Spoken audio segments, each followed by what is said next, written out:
नमस्कार दोस्तों। तो जैसे कि आप सब जानते हैं कि पिछले कुछ दिनों से हिंदी साहित्य के 500 प्रश्न उत्तर की चर्चा की जा रही है। अभी तक हमने 4 क्लास कंप्लीट किया है, आज 5वां क्लास है और आज भी हम हिंदी साहित्य के सर्वश्रेष्ठ प्रश्न उत्तर की चर्चा करेंगे जो विभिन्न प्रकार के प्रतियोगी परीक्षाओं में पूछा जा सकता है। और इसके अलावा हमने कई मैराथन क्लासेस किए हैं जिसमें 1000, 1100, 2000 प्रश्न उत्तर की चर्चा हमने की है। तो अगर आपने अभी तक मेरे पहले के क्लासेस नहीं देखे हैं तो आप जाके देख सकते हैं। तो चलिए शुरू करते हैं। पहला सवाल तो यहाँ पे पूछा गया है, संत काव्य नाम किसने दिया है? तो संत काव्य नाम किसने दिया है, उस इतिहासकार या उस साहित्यकार का नाम क्या है? तो इसका सही उत्तर होगा आपका option number C, doctor Ram Kumar Verma. तो डॉक्टर राम कुमार वर्मा ने संत काव्य नाम दिया है। तो आपका सी ऑप्शन यहाँ पे सही है, आप इसको नोट कर सकते हैं। चलिए आगे बढ़ते हैं। इनमें से कौन सा विकल्प संत काव्य की विशेषता नहीं मानी जाती? तो इनमें से कौन सा विकल्प संत काव्य की विशेषता नहीं मानी जाती? तो इसका सही उत्तर होगा आपका ऑप्शन नंबर सी, सगुण ईश्वर की उपासना। तो सगुण ईश्वर की उपासना जो है ये संत काव्य की विशेषता नहीं मानी जाती। तो आपका सी ऑप्शन यहाँ पे गलत है। बाकी बाह्य आडंबरों का खंडन, गुरु का महत्व प्रतिपादन और जाति पाति का विरोध, ये जो है संत काव्य की विशेषता मानी जाती है। परंतु सगुण ईश्वर की उपासना ये जो है ये संत काव्य के अंतर्गत नहीं आती है। तो आपका सी ऑप्शन यहाँ पे गलत है। ये प्रश्न आपका पूछा गया था KVS में, तो आप इसको नोट कर सकते हैं। चलिए आगे बढ़ते हैं। निर्गुण काव्य धारा की प्रवृत्ति क्या है? निर्गुण काव्य धारा की प्रवृत्ति क्या है? तो इसका सही उत्तर होगा आपका ऑप्शन नंबर सी, रूढ़ियों एवं बाह्य आडंबरों का विरोध। तो रूढ़ियों एवं बाह्य आडंबरों का विरोध जो है ये निर्गुण काव्य धारा की प्रवृत्ति मानी जाती है। तो आपका सी ऑप्शन यहाँ पे सही है, आप इसको नोट कर सकते हैं। चलिए आगे बढ़ते हैं। आचार्य रामचंद्र शुक्ल ने भक्तिकाल के निम्नलिखित कवियों में से किसे सबसे कम महत्व प्रदान किया था? तो आचार्य रामचंद्र शुक्ल ने भक्तिकाल के निम्नलिखित कवियों में से किसे सबसे कम महत्व प्रदान किया था, उनका नाम क्या है? तो इसका सही उत्तर होगा आपका ऑप्शन नंबर सी, कबीरदास। तो कबीरदास को आचार्य रामचंद्र शुक्ल ने सबसे कम महत्व प्रदान किया है। तो आप इसको नोट कर सकते हैं। परंतु उन्होंने तुलसीदास, सूरदास और मलिक मोहम्मद जायसी इनको भक्तिकाल के अंतर्गत बहुत ज़्यादा महत्व प्रदान किया है। तो आपका सी ऑप्शन यहाँ पे सही होगा। चलिए आगे बढ़ते हैं। यहाँ पर एक कथन दिया गया है, तो बताना है इस कथन के लेखक का नाम क्या है। तो सबसे पहले कथन पढ़ते हैं, बहुत ही प्रसिद्ध कथन है, कई बार पूछा गया है। भाषा बहुत परिष्कृत और परिमार्जित ना होने पर भी कबीर की उक्तियों में कहीं कहीं विलक्षण प्रभाव और चमत्कार है। प्रतिभा उनमें प्रखर थी, इसमें संदेह नहीं। तो ये पंक्ति किसकी मानी जाती है? तो फिर से पढ़ते हैं, भाषा बहुत परिष्कृत और परिमार्जित ना होने पर भी कबीर की उक्तियों में कहीं कहीं विलक्षण प्रभाव और चमत्कार है। प्रतिभा उनमें प्रखर थी, इसमें कोई संदेह नहीं। तो ये पंक्ति किस लेखक की मानी जाती है? तो इसका सही उत्तर होगा आपका ऑप्शन नंबर डी, आचार्य रामचंद्र शुक्ल। तो आपका डी ऑप्शन यहाँ पे सही है। ये प्रश्न कई बार पूछा गया है, तो आप इसको नोट कर सकते हैं। चलिए आगे बढ़ते हैं। सद्दुकड़ी भाषा से क्या तात्पर्य है? तो सद्दुकड़ी भाषा से क्या अर्थ निकलता है? तो इसका सही उत्तर होगा आपका ऑप्शन नंबर सी, जिसमें अनेक प्रांतीय भाषाओं या बोलियों के शब्दों का मिश्रण हो। तो आपका सी ऑप्शन यहाँ पे सही है, जिसमें अनेक प्रांतीय भाषाओं या बोलियों के शब्दों का मिश्रण हो। चलिए आगे बढ़ते हैं। यहाँ पर एक पंक्ति दिया गया है, तो बताना है इस पंक्ति के कवि का नाम क्या है। तो सबसे पहले पंक्ति पढ़ते हैं, अजगर करे ना चाकरी, पंछी करे ना काम। तो ये किसकी पंक्ति मानी जाती है? बहुत ही प्रसिद्ध पंक्ति है, कई बार पूछा गया है, नेट में कई बार पूछा गया है, तो आप इसको नोट कर सकते हैं। तो अजगर करे ना चाकरी, पंछी करे ना काम, तो ये किसकी पंक्ति मानी जाती है? तो इसका सही उत्तर होगा आपका ऑप्शन नंबर डी, मलुकदास। तो आपका डी ऑप्शन यहाँ पे सही है, मलुकदास की ये पंक्ति मानी जाती है, तो आप इसको नोट कर सकते हैं। चलिए आगे बढ़ते हैं। अजगर करे ना चाकरी, पंछी करे ना काम, दास मलुका कही गए, सबके दाता राम। ज्ञान बोध किसकी रचना मानी जाती है? तो ज्ञान बोध के लेखक का नाम क्या है? तो इसका सही उत्तर होगा आपका ऑप्शन नंबर बी, मलुकदास। तो आपका बी ऑप्शन यहाँ पे सही है, मलुकदास ज्ञान बोध रचना के लेखक हैं। चलिए आगे बढ़ते हैं। भक्ति विवेक किसकी पंक्ति मानी जाती है? तो भक्ति विवेक किसकी रचना मानी जाती है? इसके लेखक का नाम क्या है? तो इसका सही उत्तर होगा आपका ऑप्शन नंबर ए, मलुकदास। तो आपका ए ऑप्शन यहाँ पे सही है, मलुकदास की पंक्ति मानी जाती है भक्ति विवेक। चलिए आगे बढ़ते हैं। रज्जब अली खां के गुरु का नाम क्या है? तो रज्जब अली खां के गुरु का नाम क्या है? तो इसका सही उत्तर होगा आपका ऑप्शन नंबर बी, दादू दयाल। तो रज्जब अली खां के गुरु का नाम है दादू दयाल। तो आपका बी ऑप्शन यहाँ पे सही होगा, आप इसको नोट कर सकते हैं, ये प्रश्न भी कई बार पूछा गया है। कबीर दास के गुरु का नाम क्या है? तो कबीर दास के गुरु का नाम क्या है? तो इसका सही उत्तर होगा आपका रामानंद। तो रामानंद कबीर दास के गुरु का नाम है, तो आप इसको नोट कर सकते हैं। इसके अलावा कई विद्वानों का यह मानना है कि शेख तक्की भी कबीर दास के गुरु माने जाते हैं। तो अगर प्रश्न में ये प्रश्न पूछा जाता है कि कबीर दास के गुरु का नाम क्या है, और अगर ऑप्शन में रामानंद या शेख तकी दोनों में से कोई एक ऑप्शन आया है, तो आप दोनों में से किसी एक को टिक कर सकते हैं, दोनों सही है। तो कबीर दास के गुरु हैं रामानंद और शेख तकी। चलिए आगे बढ़ते हैं।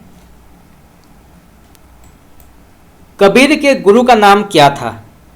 तो कबीर दास के गुरु का नाम क्या था? तो इसका सही उत्तर होगा आपका ऑप्शन नंबर डी, रामानंद। तो आपका डी ऑप्शन यहाँ पे सही है। ये प्रश्न पूछा गया था नवोदय विद्यालय परीक्षा में। चलिए आगे बढ़ते हैं। कबीर वाणी के डिक्टेटर थे, ये कथन किस लेखक की मानी जाती है? तो कबीर वाणी के डिक्टेटर थे, तो ये कथन किस लेखक का माना जाता है?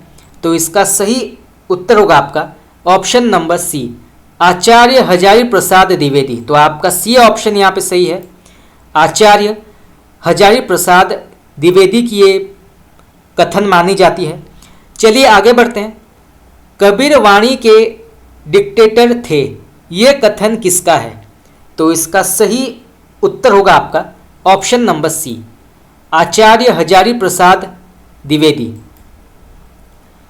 कबीर दास को वाणी का डिक्टेटर किसने कहा था? तो कबीर दास को वाणी का डिक्टेटर किसने कहा था? ये प्रश्न आपका पूछा गया था केवीएस में, तो आप इसको नोट कर सकते हैं। तो इसका सही उत्तर होगा आपका ऑप्शन नंबर बी, आचार्य हजारी प्रसाद द्विवेदी। तो आपका बी ऑप्शन यहाँ पे सही है, आप इसको नोट कर सकते हैं। चलिए आगे बढ़ते हैं। आचार्य हजारी प्रसाद द्विवेदी ने वाणी का डिक्टेटर किसे कहा है? तो आचार्य हजारी प्रसाद द्विवेदी ने वाणी का डिक्टेटर किसे कहा है? तो इसका सही उत्तर होगा आपका ऑप्शन नंबर ए, कबीरदास। तो आपका ए ऑप्शन यहाँ पे सही है। ये प्रश्न आपका पूछा गया था पीजीटी परीक्षा 2010 में। चलिए आगे बढ़ते हैं। यहाँ पर एक कथन दिया गया है, तो बताना है इस कथन के लेखक का नाम क्या है। तो सबसे पहले कथन पढ़ते हैं। कबीर ने जिस प्रकार एक निराकार ईश्वर के लिए भारतीय वेदांत का पल्ला पकड़ा, उसी प्रकार उस निराकार ईश्वर की भक्ति के लिए सूफियों का प्रेम तत्व लिया और अपना निर्गुण धूमधाम से निकाला। तो ये कथन किसका माना जाता है? बहुत ही प्रसिद्ध कथन है, कई बार पूछा गया है, तो आप इसको नोट कर सकते हैं। तो फिर से पढ़ते हैं। कबीर ने जिस प्रकार एक निराकार ईश्वर के लिए भारतीय वेदांत का पल्ला पकड़ा, उसी प्रकार उस निराकार ईश्वर की भक्ति के लिए सूफियों का प्रेम तत्व लिया और अपना निर्गुण धूमधाम से निकाला। तो ये कथन किस लेखक का माना जाता है? तो इसका सही उत्तर होगा आपका ऑप्शन नंबर डी, आचार्य रामचंद्र शुक्ल। तो आपका डी ऑप्शन यहाँ पे सही है। आचार्य रामचंद्र शुक्ल की ये पंक्ति मानी जाती है। ये प्रश्न आपका पूछा गया था यूपीपीएससी 2018 में। चलिए आगे बढ़ते हैं। यहाँ पर एक पंक्ति दी गई है, तो बताना है इस पंक्ति के कवि का नाम क्या है। तो सबसे पहले पंक्ति पढ़ते हैं। तुम जिन्हीं जानो गीत है यहू निज ब्रह्म विचार। तो ये किसकी पंक्ति मानी जाती है? तुम जिन्हीं जानो गीत है यहू निज ब्रह्म विचार। तो ये किसकी पंक्ति मानी जाती है? तो इसका सही उत्तर होगा आपका ऑप्शन नंबर ए, कबीरदास की पंक्ति मानी जाती है। तो आपका ए ऑप्शन यहाँ पे सही है। चलिए आगे बढ़ते हैं। मसी कागद छुयो नहीं, कलम गयो नहीं हाथ, किसके विषय में लिखा गया है? तो ये किसकी पंक्ति मानी जाती है? मसी कागद छुयो नहीं, कलम गयो नहीं हाथ। तो इसका सही उत्तर होगा आपका ऑप्शन नंबर सी, कबीरदास। तो ये जो है बहुत ही प्रसिद्ध पंक्ति है कबीरदास की। तो आपका सी ऑप्शन यहाँ पे सही है। चलिए आगे बढ़ते हैं।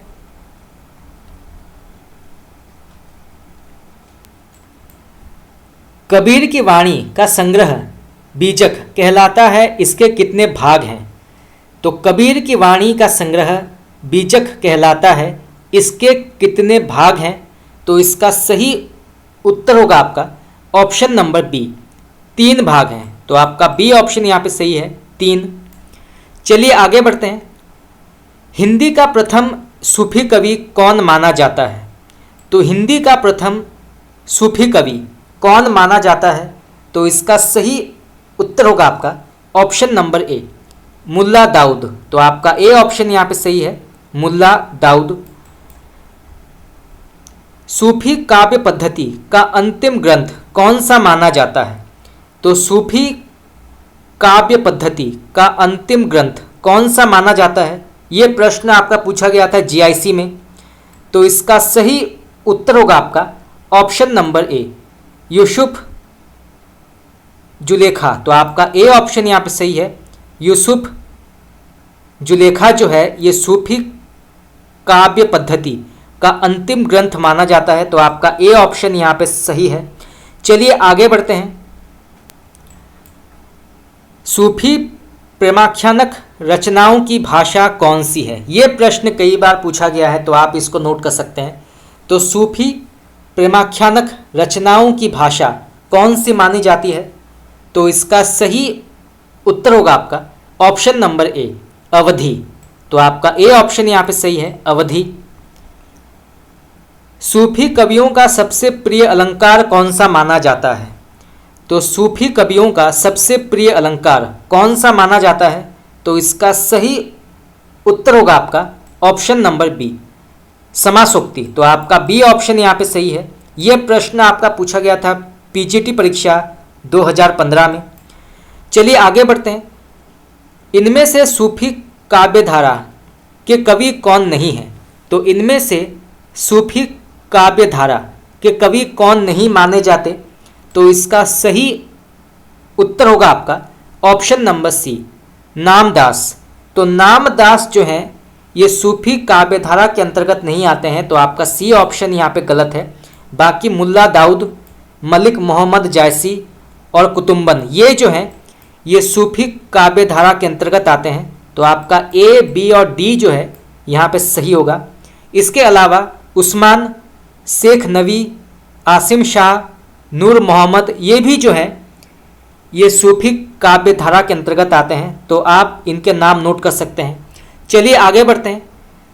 प्रेम मार्गी कवि कौन नहीं माने जाते? तो प्रेम मार्गी कवि कौन नहीं माने जाते? तो इसका सही उत्तर होगा आपका ऑप्शन नंबर ए, सूरदास। तो आपका ए ऑप्शन यहाँ पे सही है, सूरदास। प्रेमाख्यान काव्य धारा या प्रेमाख्यान काव्य परंपरा का मुख्य दर्शन क्या है? तो प्रेमाख्यान काव्य परंपरा का मुख्य दर्शन क्या है? तो इसका सही उत्तर होगा आपका ऑप्शन नंबर ए, तसव्वुफ। तो आपका ए ऑप्शन यहाँ पे सही है। आप इसको नोट कर सकते हैं, ये प्रश्न भी कई बार पूछा गया है।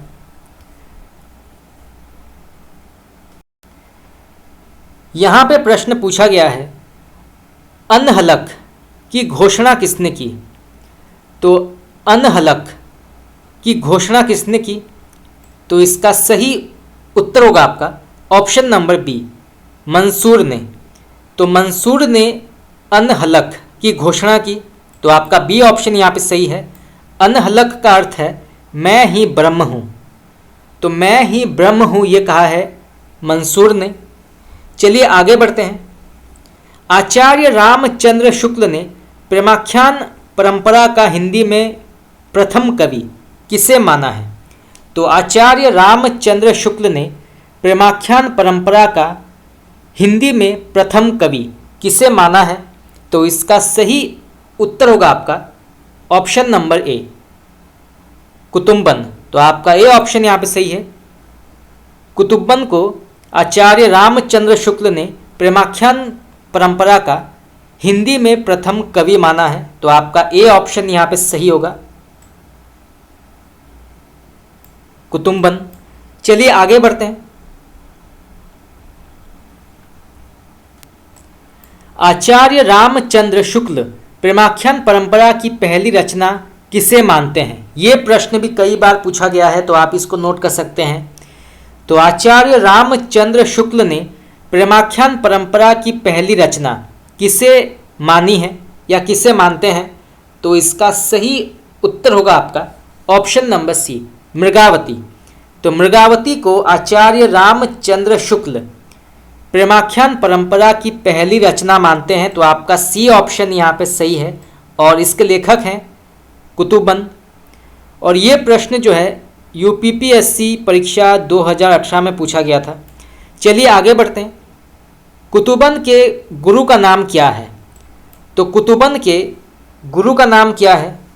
तो इसका सही उत्तर होगा आपका, तो इसका सही उत्तर होगा आपका शेख बुरहान। तो शेख बुरहान को कुतुम्बन का गुरु माना जाता है। तो आप इसको नोट कर सकते हैं, शेख बुरहान, इनको जो है कुतुम्बन का गुरु माना जाता है। चलिए आगे बढ़ते हैं। कुतुम्बन के गुरु का नाम क्या है? तो इसका सही उत्तर होगा आपका option number D, Sheikh Burhan. ये प्रश्न पूछा गया था पीजीटी परीक्षा 2015 में। चलिए आगे बढ़ते हैं। मृगावती के लेखक का नाम क्या है? तो मृगावती के लेखक का नाम क्या है? तो इसका सही उत्तर होगा आपका ऑप्शन नंबर बी, कुतुम्बन। तो आपका बी ऑप्शन यहाँ पे सही है। ये प्रश्न पूछा गया था पीजीटी परीक्षा 2013 में। चलिए आगे बढ़ते हैं। इनमें से कुतुम्बन की रचना कौन सी मानी जाती है? तो इनमें से कुतुम्बन की रचना कौन सी मानी जाती है? तो इसका सही उत्तर होगा आपका ऑप्शन नंबर ए, मृगावती। तो आपका ए ऑप्शन यहाँ पे सही है, मृगावती। मुल्ला दाऊद की भाषा क्या है? तो मुल्ला दाऊद की भाषा क्या मानी जाती है? तो इसका सही उत्तर होगा आपका ऑप्शन नंबर डी, ठेठ अवधी। तो ठेठ अवधी जो है ये मुल्ला दाऊद की भाषा मानी जाती है। तो आपका डी ऑप्शन यहाँ पे सही है। आप इसको नोट कर सकते हैं, ये प्रश्न भी कई बार पूछा गया है। इनमें से जायसी की कौन सी रचना नहीं है? तो इनमें से जो है कौन सी रचना जायसी की नहीं मानी जाती? तो इसका सही उत्तर होगा आपका ऑप्शन नंबर डी, चित्रावली। तो चित्रावली जो है ये उस्मान की रचना मानी जाती है, तो आपका डी ऑप्शन यहाँ पे गलत होगा। बाकी आखिरी कलाम, अखरावट और पद्मावत ये जो है ये मलिक मोहम्मद जायसी की रचना मानी जाती है, तो आपका डी ऑप्शन यहाँ पे गलत है। चलिए आगे बढ़ते हैं। कौन सी रचना जायसी कृत नहीं है? तो इनमें से कौन सी रचना जो है जायसी द्वारा नहीं लिखा गया है? तो इसका सही उत्तर होगा आपका ऑप्शन नंबर ए, मधुमालती। तो आपका ए ऑप्शन यहाँ पे सही है। मधुमालती के लेखक मलिक मोहम्मद जायसी नहीं है। बाकी पद्मावत, अखरावट और आखिरी कलाम इसके लेखक हैं मलिक मोहम्मद जायसी। ये प्रश्न आपका पूछा गया था पीजीटी परीक्षा 2009 में। मधुमालती के लेखक का नाम क्या है? तो मधुमालती के लेखक का नाम क्या है? तो इसका सही उत्तर होगा आपका ऑप्शन नंबर ए, मंझन। तो आपका ए ऑप्शन यहाँ पे सही है, मंझन इसके लेखक हैं। मधुमालती जो है ये प्रकाशित हुई थी 1545 में। ये प्रश्न भी कई बार पूछा गया है कि मधुमालती का प्रकाशन वर्ष क्या है? तो वो है 1545। चलिए आगे बढ़ते हैं। मधुमालती की रचना किसने की? ये प्रश्न आपका पूछा गया था पीजीटी परीक्षा 2011 में। तो मधुमालती की रचना किसने की है? तो इसका सही उत्तर होगा आपका ऑप्शन नंबर सी, मंझन ने। तो आपका सी ऑप्शन यहाँ पे सही है, मंझन इसके लेखक हैं। चलिए आगे बढ़ते हैं। सूफी संत में वर्णित साधक की 4 अवस्थाओं जैसे शरीयत, तरीकत, मारिफत, हकीकत की भारतीय भक्ति मार्ग के साथ सही क्रम में संगति होगी तो क्या होगी? तो फिर से पढ़ते हैं। सूफी मत में वर्णित साधक की 4 अवस्थाएं शरीयत, तरीकत, मारिफत और हकीकत की भारतीय भक्ति मार्ग के साथ सही क्रम क्या होनी चाहिए? तो इसका सही उत्तर होगा आपका ऑप्शन नंबर ए। सबसे पहले आता है आचरण, उसके बाद आता है उपासना, फिर आता है सिद्धावस्था और फिर आता है सत्यबोध। तो आपका ए ऑप्शन यहाँ पे सही है। सबसे पहले आता है आचरण, फिर आता है उपासना, फिर आता है सिद्धावस्था और फिर आता है सत्यबोध। तो आपका ए ऑप्शन यहाँ पे सही है। चलिए आगे बढ़ते हैं। साधना की 4 अवस्थाओं जिसमें शरीयत, तरीकत, मारिफत और हकीकत का संबंध किससे है? तो साधना की 4 अवस्थाओं जिसमें शरीयत, तरीकत, मारिफत और हकीकत का संबंध किससे है? ये प्रश्न आपका पूछा गया था पीजीटी परीक्षा 2004 में। तो इसका सही उत्तर होगा आपका ऑप्शन नंबर बी, सूफी साधना से। तो आपका बी ऑप्शन यहाँ पे सही है, सूफी साधना। चलिए आगे बढ़ते हैं। भक्तिकालीन सूफी काव्य धारा की विशेषताओं के संदर्भ निम्नलिखित में से एक विशेषता गलत है, उस गलत विशेषता को चुनिए। तो फिर से पढ़ते हैं। भक्तिकालीन सूफी काव्य धारा की विशेषताओं के संदर्भ में निम्नलिखित में से एक विशेषता जो है वो गलत है, तो उस गलत विशेषता को चुनना है। तो इसका सही उत्तर होगा आपका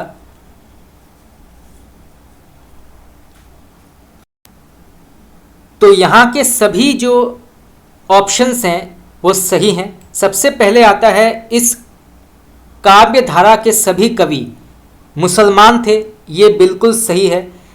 इस काव्य धारा के सभी कवियों ने हिंदू प्रेमी प्रेमिकाओं की प्रेम कथा का काव्यात्मक चित्रण प्रस्तुत किया है, ये भी बिल्कुल सही है। इस काव्य धारा के कवियों ने अवधी एवं ब्रज भाषा में रचनाएं की हैं, ये भी बिल्कुल सही है। और इस काव्य धारा के कवियों ने सिर्फ प्रबंध काव्य ही लिखे हैं, ये भी बिल्कुल सही है। तो आपका ए, बी, सी और डी ये सभी ऑप्शन जो हैं बिल्कुल सही है, तो आप इसको नोट कर सकते हैं। चलिए आगे बढ़ते हैं। जायसी किस धारा के कवि माने जाते हैं? तो मलिक मोहम्मद जायसी किस धारा के कवि माने जाते हैं? तो इसका सही उत्तर होगा आपका ऑप्शन नंबर बी, प्रेमाख्यानक काव्य धारा। तो आपका बी ऑप्शन यहाँ पे सही है। प्रेमाख्यानक काव्य धारा जो है ये जायसी के अंतर्गत आता है, तो आपका बी ऑप्शन यहाँ पे सही है। चलिए आगे बढ़ते हैं। सूफी मुक्तक काव्य का प्रथम रचयिता इनमें से कौन सा कवि था? तो सूफी मुक्तक काव्य का प्रथम रचयिता इनमें से कौन सा कवि था, उनका नाम क्या है? तो इसका सही उत्तर होगा आपका ऑप्शन नंबर बी, अमीर खुसरो। तो आपका बी ऑप्शन यहाँ पे सही है, अमीर खुसरो। चलिए आगे बढ़ते हैं। मलिक मोहम्मद जायसी को जायसी कहा जाता है क्योंकि वे, तो मलिक मोहम्मद जायसी को जायसी कहा जाता है क्योंकि इसका कारण क्या है? तो इसका सही उत्तर होगा आपका ऑप्शन नंबर सी, जायस नामक स्थान के निवासी थे। तो आपका सी ऑप्शन यहाँ पे सही है। तो मलिक मोहम्मद जायसी को जायसी इसीलिए कहा जाता है क्योंकि जायस नामक स्थान के वह निवासी थे। तो आपका सी ऑप्शन यहाँ पे सही है, आप इसको नोट कर सकते हैं, ये प्रश्न भी कई बार पूछा गया है। चलिए आगे बढ़ते हैं।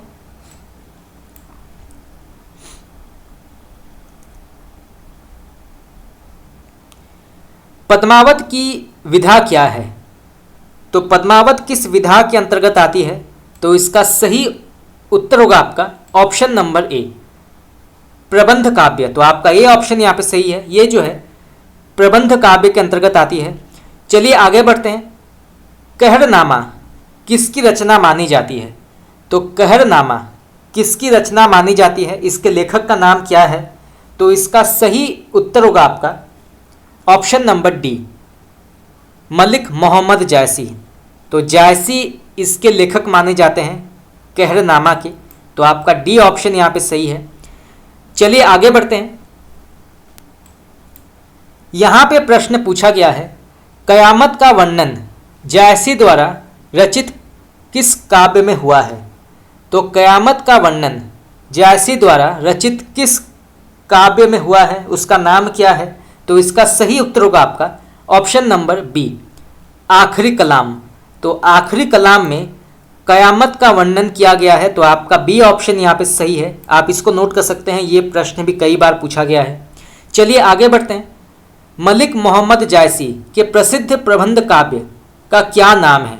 ये प्रश्न आपका पूछा गया था केवीएस में। तो मलिक मोहम्मद जायसी के प्रसिद्ध प्रबंध काव्य का क्या नाम है? तो इसका सही उत्तर होगा आपका ऑप्शन नंबर बी, पद्मावत। तो आपका बी ऑप्शन यहाँ पे सही है, पद्मावत। चलिए आगे बढ़ते हैं। पद्मावत के लेखक का नाम क्या है? ये प्रश्न आपका पूछा गया था पीजीटी में। तो पद्मावत के लेखक का नाम क्या है? तो इसका सही उत्तर होगा आपका option number D, Malik Mohammad Jayasi. तो आपका डी ऑप्शन यहाँ पे सही है, मलिक मोहम्मद जायसी इसके लेखक हैं पद्मावत के। चलिए आगे बढ़ते हैं। नेक्स्ट क्वेश्चन, अखरावट काव्य कृति के लेखक का नाम क्या है? तो अखरावट काव्य कृति के लेखक का नाम क्या है? तो इसका सही उत्तर होगा आपका option number A, Malik Mohammad Jayasi. तो आपका ए ऑप्शन यहाँ पे सही है, मलिक मोहम्मद जायसी इसके लेखक हैं। चलिए आगे बढ़ते हैं।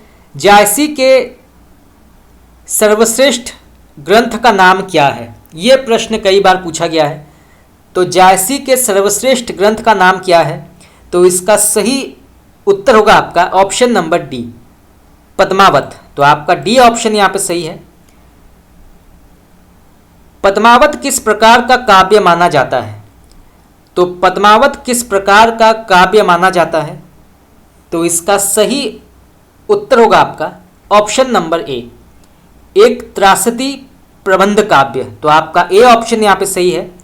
पद्मावत एक त्रासदी प्रबंध काव्य माना जाता है, तो आप इसको नोट कर सकते हैं, ये प्रश्न भी कई बार पूछा गया है। चलिए आगे बढ़ते हैं। पद्मावत के लेखक का नाम क्या है? ये प्रश्न पूछा गया था टीजीटी परीक्षा 2011 में। तो पद्मावत के लेखक का नाम क्या है? तो इसका सही उत्तर होगा आपका ऑप्शन नंबर बी, जायसी। पद्मावत किस भाषा में लिखा गया है? ये प्रश्न भी कई बार पूछा गया है, तो आप इसको नोट कर सकते हैं। तो पद्मावत किस भाषा में लिखा गया है? तो इसका सही उत्तर होगा आपका ऑप्शन नंबर ए, अवधी। तो आपका ए ऑप्शन यहाँ पे सही है, अवधी भाषा में लिखा गया है। पद्मावत किस भाषा में लिखा गया है?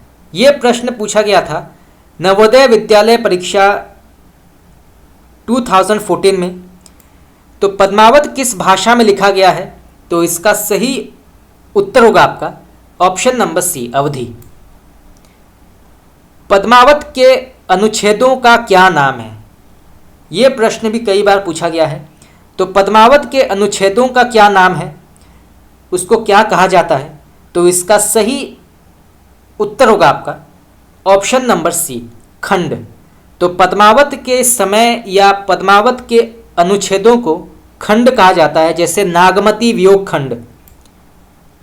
तो आपका सी ऑप्शन यहाँ पे सही होगा। चलिए आगे बढ़ते हैं। यहाँ पे प्रश्न पूछा गया है पद्मावत में रतन सेन किसका प्रतीक है? तो पद्मावत में रतन सेन किसका प्रतीक माना जाता है? तो इसका सही उत्तर होगा आपका ऑप्शन नंबर ए, मन। तो रत्न सेन जो है ये मन का प्रतीक माना जाता है पद्मावत में। तो आपका ए ऑप्शन यहाँ पे सही है। चलिए आगे बढ़ते हैं। पद्मावत में पद्मिनी किसका प्रतीक है? तो पद्मावत में पद्मिनी किसका प्रतीक माना जाता है? तो इसका सही उत्तर होगा आपका ऑप्शन नंबर सी, परम सत्ता। तो आपका सी ऑप्शन यहाँ पे सही है, परम सत्ता का प्रतीक माना जाता है पद्मिनी। ये प्रश्न आपका पूछा गया था पीजीटी में। चलिए आगे बढ़ते हैं। इनमें से कौन सी कृति जायसी की अक्षय कृति के आधार पर रची गई है? तो इनमें से कौन सी कृति जायसी की अक्षय कृति के आधार पर रची गई है, उसका नाम क्या है? तो इसका सही उत्तर होगा आपका ऑप्शन नंबर ए, पद्मावत। तो आपका ए ऑप्शन यहाँ पे सही है, आप इसको नोट कर सकते हैं। चलिए आगे बढ़ते हैं। पद्मावत को समासोक्ति किसने कहा है? तो पद्मावत को समासोक्ति किसने कहा है? तो इसका सही उत्तर होगा आपका ऑप्शन नंबर बी, आचार्य रामचंद्र शुक्ल। तो आचार्य रामचंद्र शुक्ल ने पद्मावत को समासोक्ति कहा है। ये प्रश्न आपका पूछा गया था पीजीटी परीक्षा 2011 में। चलिए आगे बढ़ते हैं।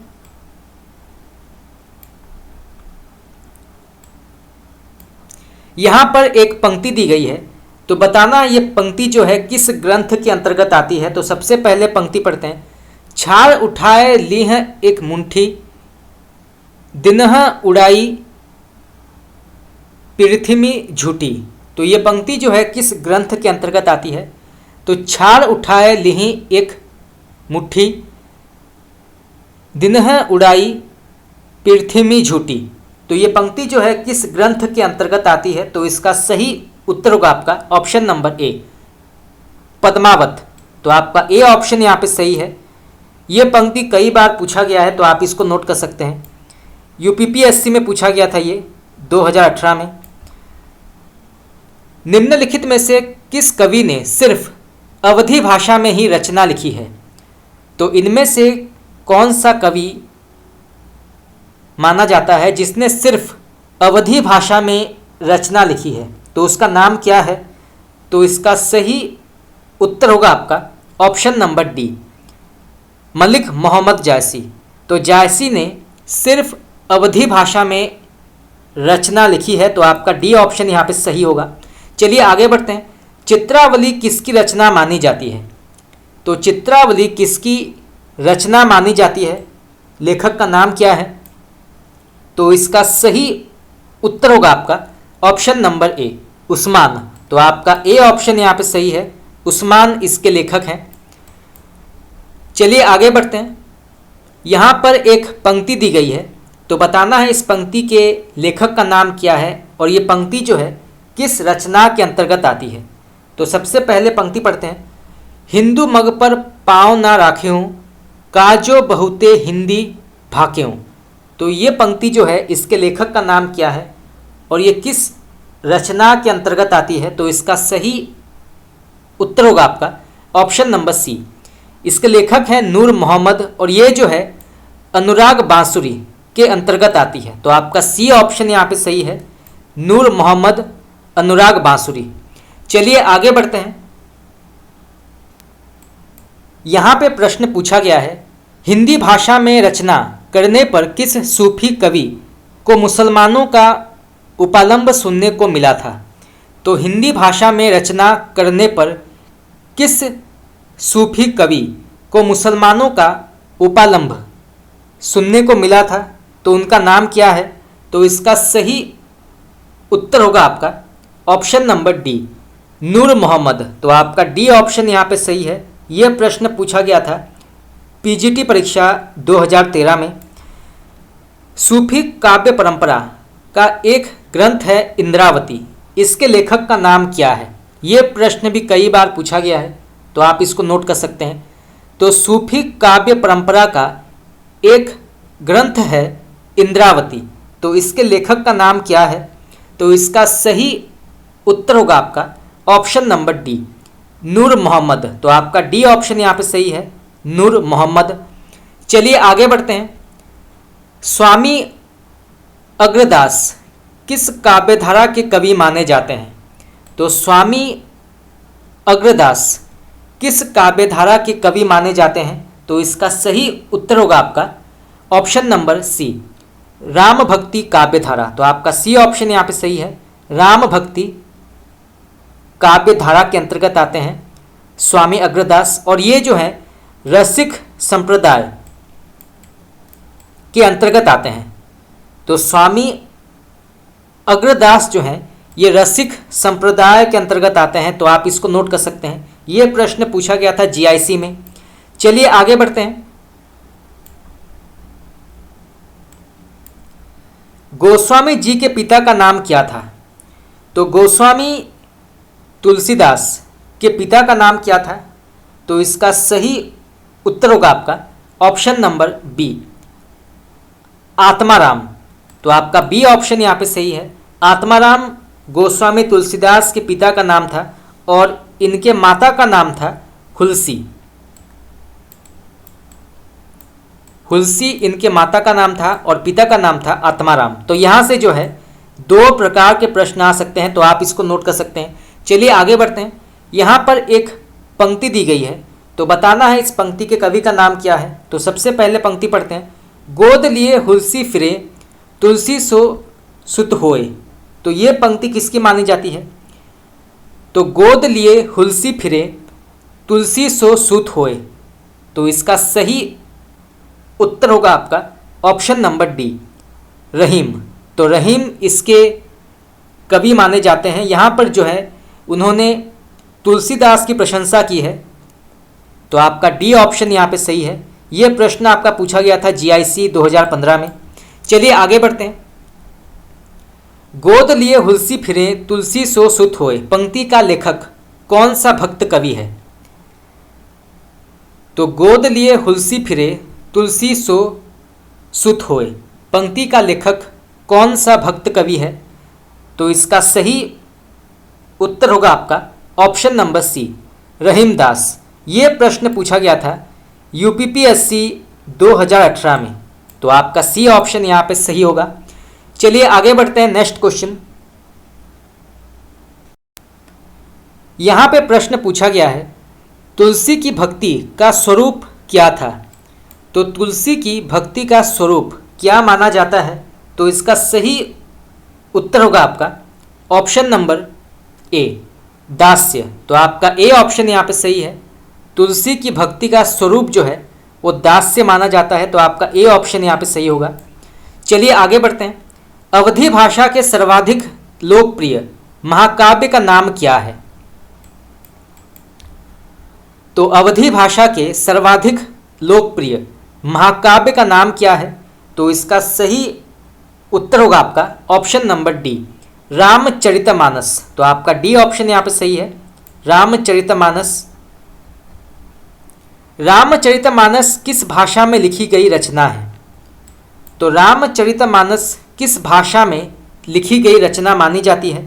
तो इसका सही उत्तर होगा आपका ऑप्शन नंबर सी, अवधी। तो आपका सी ऑप्शन यहाँ पे सही है, अवधी भाषा में लिखा गया है। ये प्रश्न पूछा गया था केवीएस परीक्षा में, तो आप इसको नोट कर सकते हैं। चलिए आगे बढ़ते हैं। राम कथा पर आधारित तुलसीदास के महाकाव्य का क्या नाम है? ये प्रश्न आपका पूछा गया था केवीएस परीक्षा में। तो राम कथा पर आधारित तुलसीदास के महाकाव्य का नाम क्या है? तो इसका सही उत्तर होगा आपका option number B, Ramcharitmanas. Ramcharitmanas की भाषा क्या है? ये पूछा गया था पीजीटी परीक्षा 2011 में। तो रामचरितमानस की भाषा क्या है? तो इसका करेक्ट आंसर होगा आपका ऑप्शन नंबर ए, अवधी। तो आपका ए ऑप्शन यहाँ पे सही है, अवधि। चलिए आगे बढ़ते हैं। नेक्स्ट क्वेश्चन, गोस्वामी तुलसीदास ने रामचरितमानस की रचना किस संवत में की थी? ये प्रश्न भी कई बार पूछा गया है, तो आप इसको नोट कर सकते हैं। तो गोस्वामी तुलसीदास ने रामचरितमानस की रचना किस संवत में की थी? तो इसका सही उत्तर होगा आपका ऑप्शन नंबर ए, संवत 1631। तो आपका ए ऑप्शन यहाँ पे सही है, संवत 1631। रामचरितमानस में कुल कितने कांड हैं? ये प्रश्न कई बार पूछा गया है, नेट में कई बार पूछा गया है, टीजीटी में कई बार पूछा गया है, तो आप इसको नोट कर सकते हैं। तो रामचरितमानस में कुल कितने कांड हैं? तो इसका सही आंसर होगा आपका ऑप्शन नंबर सी, 7 कांड हैं। रामचरितमानस में कुल कितने कांड हैं? फिर से वही प्रश्न पूछा गया है। पहले पूछा गया था 2005 में, फिर पूछा गया है 2009 में। तो इसका सही उत्तर होगा आपका ऑप्शन नंबर बी, 7। रामचरितमानस में विभस रस का प्रयोग किन कांडों में मिलता है? तो रामचरितमानस में विभस रस का प्रयोग किन कांडों में मिलता है?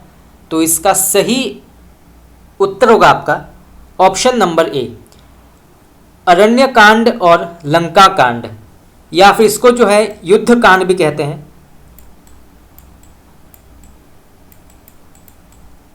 तो अरण्य कांड और लंका कांड में विभस रस का प्रयोग मिलता है। तो आपका ए ऑप्शन यहाँ पे सही है।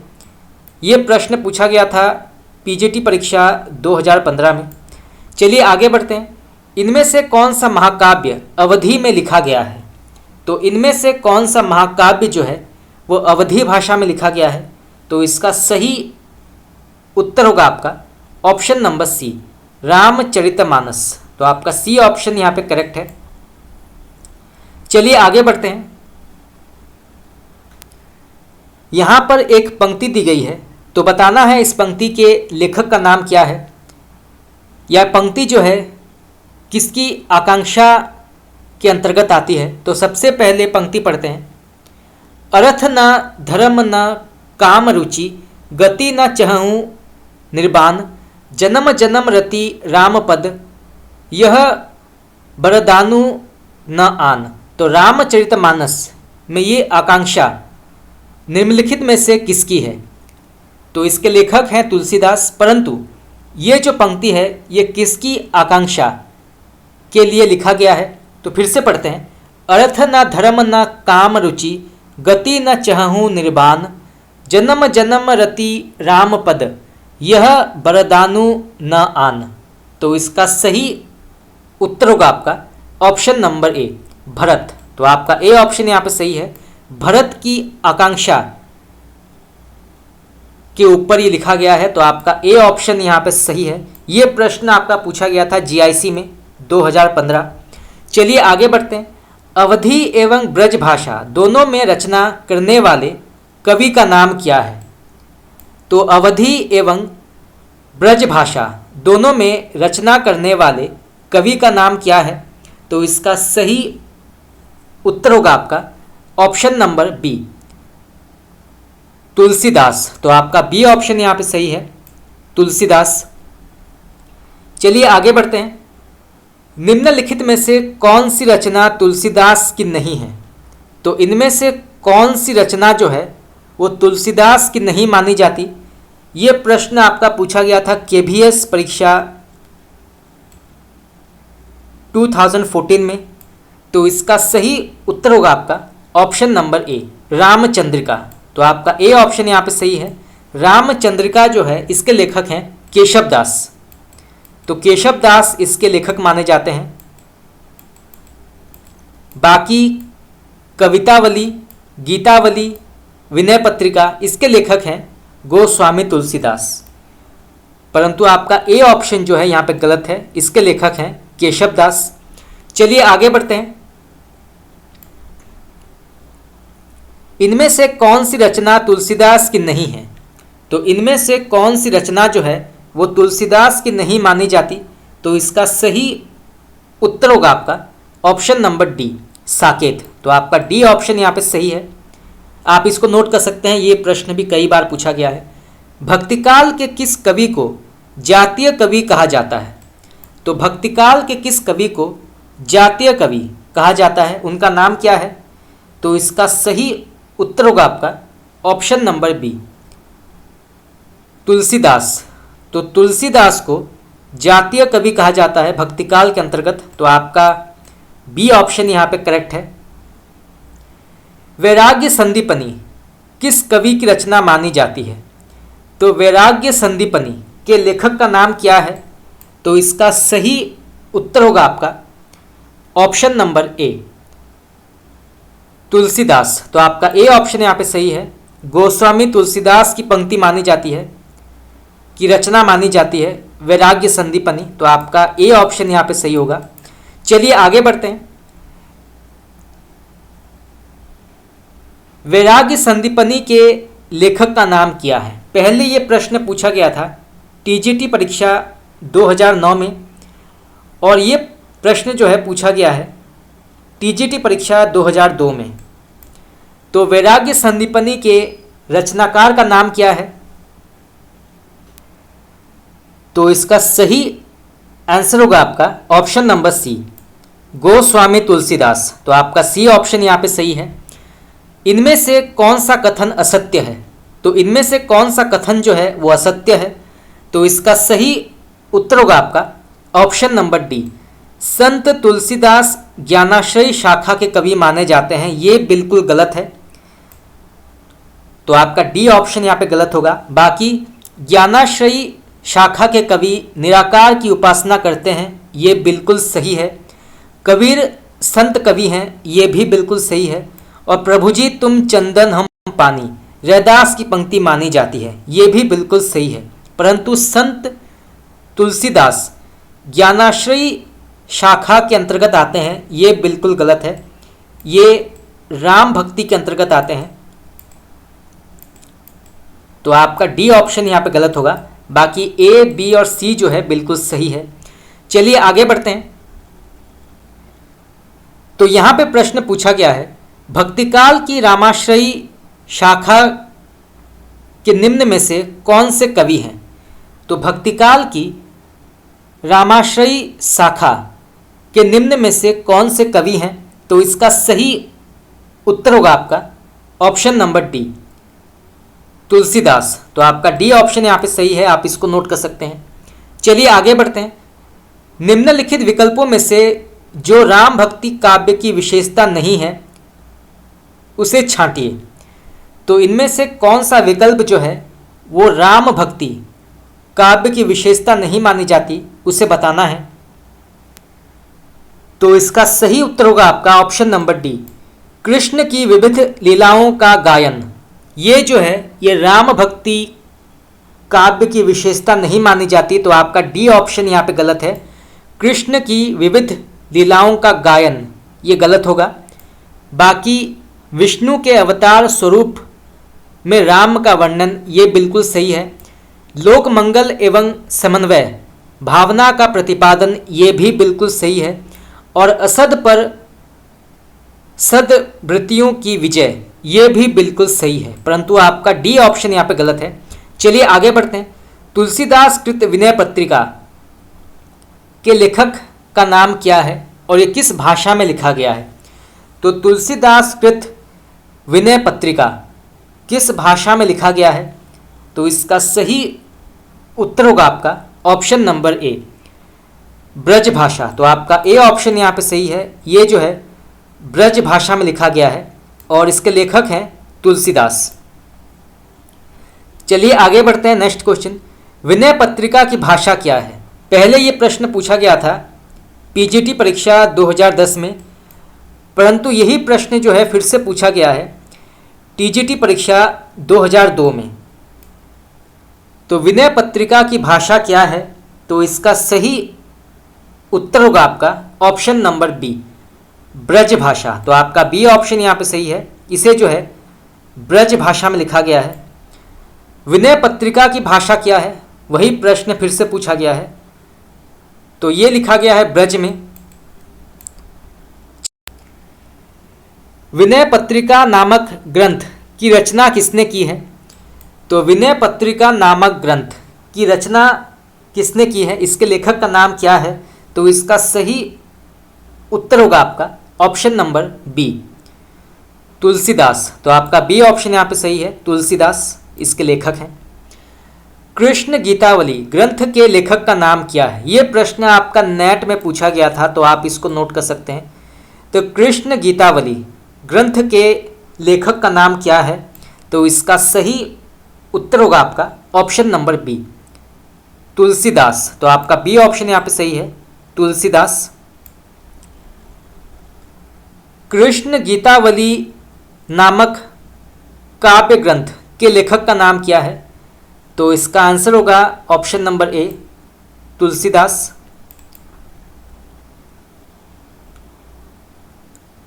कृष्ण गीतावली के लेखक का नाम क्या है? यह प्रश्न पूछा गया था पीजीटी परीक्षा 2011 में। तो कृष्ण गीतावली के लेखक का नाम है ऑप्शन नंबर ए, तुलसीदास। तो तुलसीदास इसके लेखक हैं। फिर से वही प्रश्न पूछा गया है टीजीटी परीक्षा में कि कृष्ण गीतावली जो है इसके लेखक का नाम क्या है? तो इसके लेखक हैं ऑप्शन नंबर डी, तुलसीदास। चलिए आगे बढ़ते हैं। फिर से वही प्रश्न पूछा गया है टीजीटी पुनः परीक्षा में। तुलसीदास इसके रचयिता हैं, आप इसको नोट कर सकते हैं। चलिए आगे बढ़ते हैं। इनमें से कौन सा ग्रंथ तुलसी द्वारा रचित नहीं है? तो इनमें से कौन सा ग्रंथ गोस्वामी तुलसीदास द्वारा रचित नहीं मानी जाती? तो इसका सही उत्तर होगा आपका ऑप्शन नंबर डी, रस मंजरी। तो आपका डी ऑप्शन यहाँ पे सही है। गोस्वामी तुलसीदास की जितने भी रचनाएं हैं वो बहुत ही प्रसिद्ध हुए थे और परीक्षा में इनसे जुड़े जो प्रश्न हैं कई बार पूछा जाता है। इनके जो रचनाओं के नाम है ये कई बार पूछा जाता है, तो इसे जानना आवश्यक है। चलिए आगे बढ़ते हैं। तुलसीदास जी ने भी भ्रमर गीत परंपरा के अंतर्गत भ्रमर गीत की रचना की है, जो किसमें संकलित हैं? तो फिर से पढ़ते हैं। तुलसीदास जी ने भी भ्रमर गीत परंपरा के अंतर्गत भ्रमर गीत की रचना की है, जो किस रचना में संकलित है?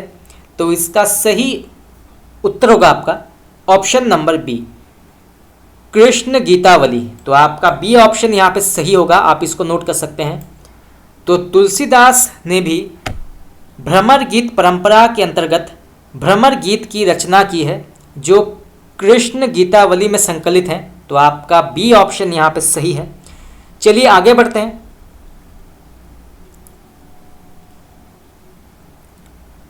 यहाँ पे प्रश्न पूछा गया है, भक्तिकाल के किस कवि ने संस्कृत को छोड़कर भी संस्कृत की शास्त्रीय परंपरा का निर्वहन किया है? तो भक्तिकाल के किस कवि ने संस्कृत को छोड़कर भी संस्कृत की शास्त्रीय परंपरा का निर्वहन किया है, उनका नाम क्या है? तो इसका सही उत्तर होगा आपका option number C, Goswami Tulsidas. तो आपका सी ऑप्शन यहाँ पे सही होगा, आप इसको नोट कर सकते हैं। चलिए आगे बढ़ते हैं। गीतावली के लेखक का नाम क्या है और ये किस प्रकार का काव्य माना जाता है?